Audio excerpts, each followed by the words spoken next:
Hello बच्चों, तो आज हम देखने वाले हैं क्लास 12 केमिस्ट्री की दो मोस्ट इंपॉर्टेंट नेम रिएक्शन जो कि प्रीवियस ईयर में बहुत बार पूछी जा चुकी हैं। एस्टरीकरण यानी कि एस्टरीफिकेशन और दूसरी है HVZ अभिक्रिया यानी कि हेल्होडार्ड जेलेंस्की अभिक्रिया।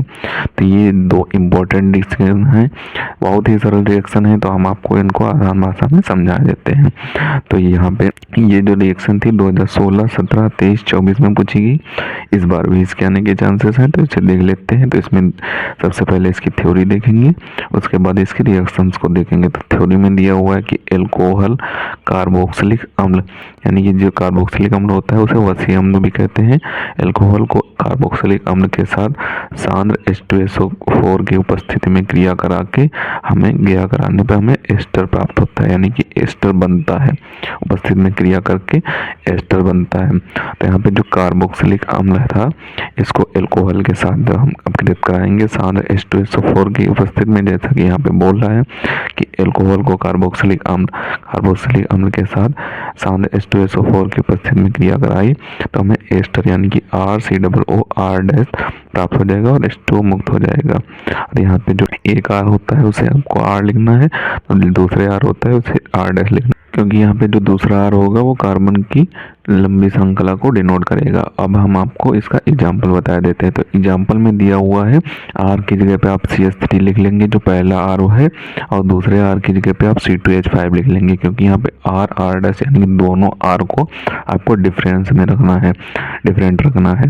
तो यहाँ पे ये एसिटिक अम्ल हो जाएगा। CH3COO जो आपका H है वो एसिटिक अम्ल हो जाएगा, और जो C2H5OH है वो एथिल एल्कोहल हो जाएगा। यहाँ पे दो कार्बन की चेन है तो ये एथिल हो जाएगा, एथिल एल्कोहल हो जाएगा। अब इसकी जब क्रिया कराएगी सांद्र H2SO4 की उपस्थिति में तो हमें क्या प्राप्त होगा, एस्टर प्राप्त होगा। एस्टर को आप RCOOR भी लिख सकते हैं, और CH3COO C2H5 R की जगह पे आपको डिफरेंस कार्बन की चेन रखनी है, यानी कि दोनों चेन डिफरेंट होनी चाहिए। या फिर C2H5 रख सकते हैं और यहाँ CH3 रख सकते हैं, कैसी भी रख सकते हैं जैसा कि आपने यहाँ पे रखा होगा, और उसके बाद H2O मुक्त हो जाएगा। तो यहाँ पे एस्टर प्राप्त हो जाएगा। अगर आपको एग्जाम्पल आता है तभी आपको एग्जाम्पल लिखना है, वरना आपको एग्जाम्पल नहीं लिखना है, नेम रिएक्शन लिख देनी है, आपको पूरे नंबर मिल जाएंगे, आपका एक भी नंबर नहीं कटेगा। एग्जाम्पल आपको इसलिए समझा देते हैं क्योंकि अगर कभी कभी पेपर में पूछ दिया जाता है कि एथिल एल्कोहल से एस्टर कैसे प्राप्त करें, या फिर एसिटिक अम्ल से एस्टर कैसे प्राप्त करें, तो वो आपको इसी से मदद मिल जाती है। एस्टरीकरण आपको अगर रिएक्शन आती है तो आपको एस्टर प्राप्त करने में कोई दिक्कत नहीं होगी। आप एथिल एल्कोहल से भी प्राप्त कर सकते हैं और एसिटिक अम्ल से भी प्राप्त कर सकते हैं एक रिएक्शन करा के।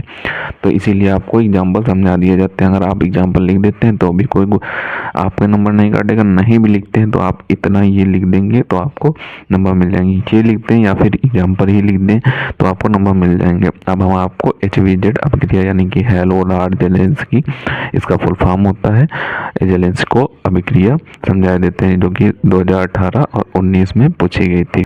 तो इस अभिक्रिया की डिफिनेशन को देख लेते हैं। तो इस अभिक्रिया के डिफिनेशन में दिया हुआ है कि इस अभिक्रिया को वे कार्बोक्सिलिक अम्ल संपन्न करते हैं जिनके अल्फा कार्बन परमाणु पर H परमाणु उपस्थित होता है, यानी कि कार्बन पर H परमाणु उपस्थित हो तो वही कार्बोक्सिलिक अम्ल इस अभिक्रिया को संपन्न करेंगे। अभी हम आपको बताएंगे कि कैसे अल्फा कार्बन पर कार्बोक्सिलिक अम्ल उपस्थित होता है, और इस अभिक्रिया में लाल फास्फोरस की उपस्थिति में Cl2 और Br2 की कार्बोक्सिलिक अम्ल से क्रिया कराने पर सभी अल्फा हाइड्रोजन परमाणु हैलोजन परमाणु द्वारा विस्थापित हो जाते हैं। तो जैसा कि यहाँ पे किया कहा गया है कि इस अभिक्रिया को वो कार्बोक्सिलिक अम्ल संपन्न करेंगे जिनके अल्फा कार्बन पर परमाणु पर हाइड्रोजन उपस्थित होते हैं। यहाँ पे एक कार्बोक्सिलिक अम्ल हमने ले लिया है एसिटिक अम्ल, तो इस पे ये जो अल्फा कार्बन है ये कार्बोक्सिलिक अम्ल है, इसके अल्फा कार्बन पर हाइड्रोजन परमाणु उपस्थित है। यहाँ ऐसे आपको हाइड्रोजन परमाणु उपस्थित कर लेना है। इसको आपको ऐसे ही लिखना है,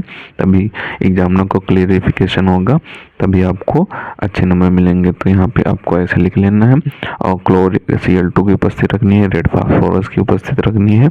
उसके बाद आपको क्या प्राप्त हो जाएगा, एक यहाँ पे हाइड्रोजन विस्थापित होगा, उसकी जगह पे जब क्लोरीन से आप क्रिया कराएंगे तो यहाँ पे एक हाइड्रोजन विस्थापित होकर ऊपर क्लोरीन चला जाएगा और दूसरा हाइड्रोजन इस H के साथ, ये जो H होता है इसके साथ HCl बना लेगा, तो यहाँ पे आपका मोनोक्लोरोएस्टर एस्टिक अम्ल प्राप्त हो जाएगा। अब पुनः इसकी अभिक्रिया Cl2 के साथ कराएगी रेड फास्फोरस के प्रेजेंस में, तो यहाँ पे 2 हाइड्रोजन विस्थापित हो जाएंगे और HCl साथ में प्राप्त ही होगा, 2 हाइड्रोजन विस्थापित हो जाएंगे। यहाँ पे 1 विस्थापित हो चुका था और ये वाला भी विस्थापित हो जाएगा, तो इसे हम कहेंगे डाइक्लोरोएस्टिक अम्ल। और पुनः इसकी अभिक्रिया कराई जाएगी Cl2 और रेड फास्फोरस के साथ, तो यहाँ पे ट्राइक्लोरोएस्टिक अम्ल प्राप्त होगा। जब तक तीनों हाइड्रोजन विस्थापित ना हो जाए तब तक आपको ये अपक्रिया करानी है, HVZ अपक्रिया। तो ये ट्राइक्लोरोएस्टिक अम्ल हो जाएगा, तो यही थी आपकी HVZ अपक्रिया। तो अब आप स्थिरीकरण अपक्रिया का ऊपर से स्क्रीनशॉट कर लें। और अब आप HVZ अपक्रिया का स्क्रीनशॉट कर लें और इसका जो नेम रिएक्शन दिया हुआ है इसका भी स्क्रीनशॉट कर लें। आपको इसी तरीके से बनाना है क्योंकि वहाँ पे पेज कम पड़ जाएगा, तो आपको इसी तरीके से बनाकर लिख देना है। इसे आप अच्छे तरीके से तैयार कर लें। दोनों रिएक्शंस मोस्ट इंपॉर्टेंट हैं कई सारे सनों में। एस्टरीकरण तो मोस्ट इंपॉर्टेंट है, HVZ भी कई सनों में पूछी जा चुकी है, तो इन्हें आपको अच्छे तरीके से तैयार कर लेना है। और आगे हम आपको और मोस्ट इम्पॉर्टेंट नेम रिएक्शन बताते रहेंगे 2-3 दिनों में। जितनी मोस्ट इम्पॉर्टेंट नेम रिएक्शन है उनको हमने लिख लिया है, 2-3 दिन में बता देंगे सारी। तो आपको इसके लिए हमारे चैनल को सब्सक्राइब कर लेना होगा। तो मिलते हैं किसी नए वीडियो में नए टॉपिक के साथ, तब तक के लिए धन्यवाद।